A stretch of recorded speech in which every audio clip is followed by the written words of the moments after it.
M590 ரஷரோட self பிலீஃபை வந்து கொஞ்சம் கொஞ்சமாக குறைச்சிக்கிட்டே வருது அப்படின்னு நான் சொன்னால் நீங்கள் ஒத்துக்க மாட்டீங்க. பட் நான் இப்போ என்னன்னு தெளிவாக எக்ஸ்பிளைன் பண்ணுறேன். இதுக்கப்புறம் நீங்கள் வந்து கமெண்ட்டில் என்னன்றதை சொல்லுங்கள். M590 யூஸ் பண்ணுறீங்க அப்படின்னா நீங்கள் வந்து ஒரு எனிமி கில் எடுக்கணும்னா மேக்ஸிமம் அது வந்து 3 புல்லட் தான். அது 3 புல்லட்டுமே வந்து வெஸ்ட்டு போட்டிருந்தால் மட்டும்தான் 3 புல்லட். வெஸ்ட்டு போடலைன்னா 2 புல்லட்டே போதும். M590ல் ஒரு புல்லட்டோட டேமேஜே 120 கொடுக்குது. இப்போ நீங்கள் ஒரு ரஷ்ஷராக M590 யூஸ் பண்ணும்போது என்ன பண்ணுவீங்கன்னா, M590 இருக்குது நம்மக்கிட்ட 2 புல்லட் கனெக்ட் பண்ணால் போதும், ஏறி போய் ஆடுவோன்னு சொல்லிட்டு பயங்கரமாக ரஷ் பண்ணுவீங்க. இதேவே M590 உங்ககிட்ட இல்லை, வேறு ஏதோ ஒரு கன் இருக்குது. எக்ஸாம்பிள் ஒரு P90 வச்சுக்கோங்க, M1014 அந்த மாதிரி வச்சுக்கோங்க.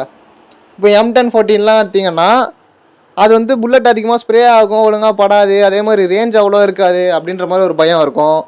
P90 அப்படின்னா நிறைய புல்லட் அழுத்தணுமே, அக்யூரசி கரெக்டாக கிடைக்குமா அப்படின்ற மாதிரி உங்களுக்கு ஒரு பயம் இருக்கும். இதெல்லாம் நீங்கள் மனசில் வச்சுட்டு ரஷ் ஒழுங்காக பண்ண மாட்டீங்க. இதுவே M590 இருந்ததுன்னா அந்த அளவுக்கு அப்படியே தைரியமாக போய் ஏறி போய் அடிப்பீங்க. இதுவே இப்போ உங்ககிட்ட M590 இல்லை, ஸ்போர்ட்ஸில் M590 யூஸ் ஆகலை, M590 கொண்டு வரலை அப்படின்னா நீங்கள் என்ன பண்ணியிருப்பீங்க? இந்த மாதிரி P90 இல்லை M1014 M188 இந்த மாதிரி கன் தானே யூஸ் பண்ணியிருப்பீங்க. இதுக்கு முன்னாடி M590 இல்லாதப்போ அந்த மாதிரி தானே ஸ்போர்ட்ஸில் யூஸ் பண்ணிகிட்டு இருந்தாங்க. அந்த அளவுக்கு வந்து கான்ஃபிடன்ஸ் அப்போ வந்து ஹையாக இருந்தது. இப்போ வந்து அந்த கான்ஃபிடன்ஸ் சுருங்கி வெறும் 2 புல்லட் தான் அப்படின்ற மாதிரி ஒரு மைண்ட் செட்டுக்கு வந்துட்டீங்க. 2 புல்லட் தான், இந்த 2 புல்லட் கனெக்ட் ஆச்சுன்னா நமக்கு ஃபைட்டு வின்னு. அந்த 2 புல்லட்டில் ஒரு புல்லட் மிஸ் ஆனாலும் நம்ம டெத்து வந்து கன்ஃபார்ம் அப்படின்ற மாதிரி தான் வந்து இப்போ போய்கிட்டு இருக்கு. இந்த வீடியோ பார்க்குற உங்களில் கூட நிறைய பேர் இதுக்கு முன்னாடி M590 யூஸ் பண்ணாமல் வேறு ஏதாவது கன் யூஸ் பண்ணியிருந்திருப்பீங்க. அந்த கன்லேயும் நல்லா தான் பர்ஃபார்ம் பண்ணியிருந்திருப்பீங்க, நல்லாவே உங்கள் டீமுக்கு வந்து கான்ட்ரிபியூட் பண்ணியிருந்திருப்பீங்க. ஆனால் M590 வந்ததுக்கப்புறம் அதை எடுத்து யூஸ் பண்ண ஆரம்பித்ததுக்கப்புறம் இந்த கன் இல்லைனா நம்மளால் ஒன்றுமே பண்ண முடியாதுடா, இந்த கன்று தான்டா, இந்த கன்னால் தான் நம்ம வந்து எல்லாமே வந்து நம்மளால் அடிக்க முடியுது, அடித்து நொறுக்க முடியுது, ஒரு 1v4 ஒரு 1v3 எல்லாமே நம்மளால் பண்ண முடியுது, இந்த கன் இல்லைனா ஒன்றுமே பண்ண முடியாது, M590 தான், M590 இருந்தால் நம்ம வின்னு, நமக்கு வந்து ஈஸியாக போய் அடிச்சிடலாம் அப்படின்ற மாதிரி ஒரு மைண்ட் செட்டில் இருப்பீங்க. அதுதான் நிஜம். எத்தனை பேருக்கு அந்த மாதிரி இருக்குன்றதை கமெண்ட்டில் சொல்லிட்டு போங்க. M590 என்ன பண்ணிடுச்சுன்னா, எந்த அளவுக்கு வந்து உங்களை கான்ஃபிடன்ஸ் பூஸ்ட் பண்ணி ரஷ் பண்ண வச்சதோ அந்த அளவுக்கு ரியல் ரஷ்ஷரோட வேல்யூவை தெரியாமல் பண்ணிருச்சு. சரிங்க ப்ரோ, அப்போ M590 யூஸ் பண்ணுறவங்களாம் ரஷ்ஷரே கிடையாதா அப்படின்னு நீங்கள் சொல்கிறீங்களா அப்படின்னு கேட்டிங்கன்னா, நான் வந்து என்ன சொல்ல வரேன்னா, M590 மட்டும் யூஸ் பண்ணிவிட்டு நீங்கள் ரஷ்ஷர்னு சொல்லக்கூடாதுன்னு தான் நான் சொல்கிறேன்.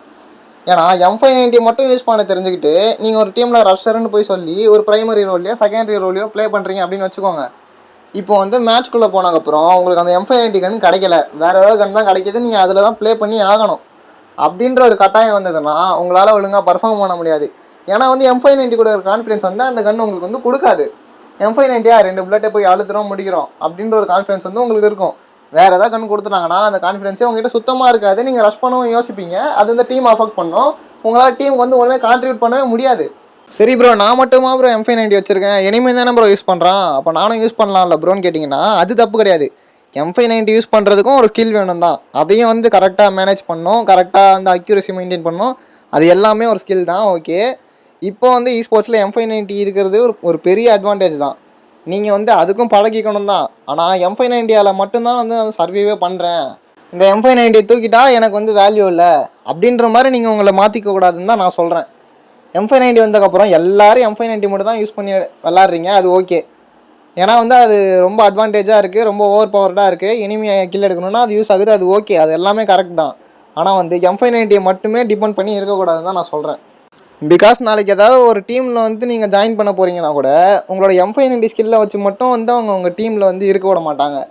நீங்கள் வந்து எப்படிலாம் எல்லா அப்டேட்ஸுக்கும் எல்லா ரோலுக்கும் எல்லா மெட்டாவுக்கும் அப்டேட் ஆகிக்கிறீங்களோ, அதை அடாப்ட் பண்ணி விளையாட தெரிஞ்சுக்கிறீங்களோ, அடாப்ட் பண்ணி பர்ஃபார்மன்ஸ் கொடுக்குறீங்களோ, அதுக்கேற்ற மாதிரி தான் வந்து உங்களை டீமில் வச்சுருப்பாங்க. உங்களால் டீமுக்கு ஏதாவது யூஸ்ஃபுல்லாக இருக்கா, இவரால் நம்ம டீமுக்கு ஏதாவது கான்ட்ரிபியூட் பண்ண முடியுதா, நிஜமாகவே இவரால் டீம் வந்து வின் பண்ண முடியுதா அப்படின்றதெல்லாம் அனலைஸ் பண்ணி தான் அவங்க வந்து உங்களை டீமில் வச்சுருப்பாங்க.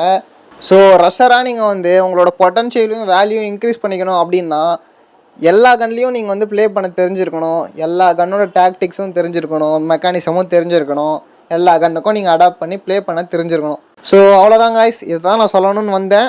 சொல்ல வந்ததை கரெக்டாக சொல்லிட்டேன்னு நினைக்கிறேன். இந்த வீடியோ ஃபுல்லாக பார்த்துருந்தீங்கன்னா இதுலேருந்து உங்களுக்கு ஏதாவது ஒரு சின்ன புரிதலோ ஒரு கிளாரிட்டியோ கிடச்சிருக்கலாம். அப்படி உங்களுக்கு ஏதாவது புரிஞ்சிருந்தது தெரிஞ்சிருந்தது அப்படின்னா கமெண்ட் செக்ஷனில் என்ன புரிஞ்சுதுன்னு சொல்லிட்டு போங்க. அதே மாதிரி வேறு ஏதாவது வீடியோ வேணும்னா அதையும் சொல்லிட்டு போங்க. மறக்காமல் லைக் பண்ணுங்கள், ஷேர் பண்ணுங்கள், சப்ஸ்கிரைப் பண்ணுங்கள். அடுத்து ஒரு முக்கியமான வீடியோவில் பார்ப்போம். அது வரைக்கும் பாய் பாய், டாட்டா, போயிட்டு வரேன்.